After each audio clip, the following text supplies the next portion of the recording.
1 मे पासून मराठी सक्ती करण्याचे आदेश जे परिवहन मंत्री प्रताप सरनाईक यांनी काढल्यानंतर टॅक्सी आणि रिक्षा चालकांमध्ये धसका निर्माण झालेला, मात्र महाराष्ट्र निर्माण सेनेने या निर्णयाचं स्वागत करत थेट आता सदावर्तेंच्या विरोधात बॅनरबाजी ठाण्यातील नितीन कंपनी या ठिकाणी करण्यात आलेली आहे।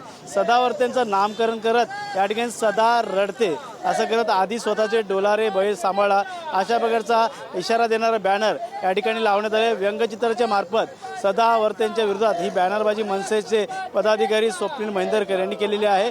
पाहिले तर मराठी भाषेचा सन्मान हाच आमचा स्वाभिमान अशा प्रकारचा बॅनर या ठिकाणी झळकताना आपल्याला पाहायला मिळतोय। त्यामुळे नक्कीच मोठा वादविवाद आता होण्याची शक्यता देखील वर्तवली जाते। एक तारखेपासून ज्यांना मराठी वाचता लिहिता येणार नाही अशा रिक्षा टॅक्सी चालकांवरती कारवाई देखील करण्याचे आदेश जे ते परिवहन मंत्री प्रताप सरनाईक यांनी प्रादेशिक परिवहन अधिकारी यांना दिलेले आहेत। त्यामुळे RTO देखील आता 1 तारखेपासून कारवाईला सुरुवात करणार आहेत।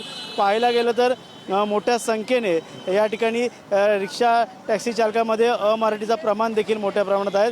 मात्र त्यांना मराठी येणं गरजेचं आहे आणि त्यातच आता पाहायला गेलं तर त्यांना जर मराठी जर आली नाही तर त्यांना बोलता लिहिता वाचता तर त्यांच्यावरती कारवाई करण्याचे आदेश जे ते या ठिकाणी देण्यात आले। त्यामुळे येणाऱ्या काळात आता मराठी आणि अमराठीची लढाई आपल्याला पाहायला मिळणार आहे।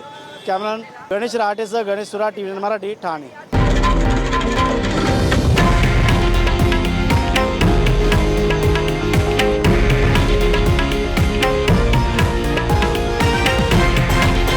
हे आहे देशातील नंबर 1 न्यूज नेटवर्क आणि आपण पाहत आहात TV9 मराठी, एकमेव।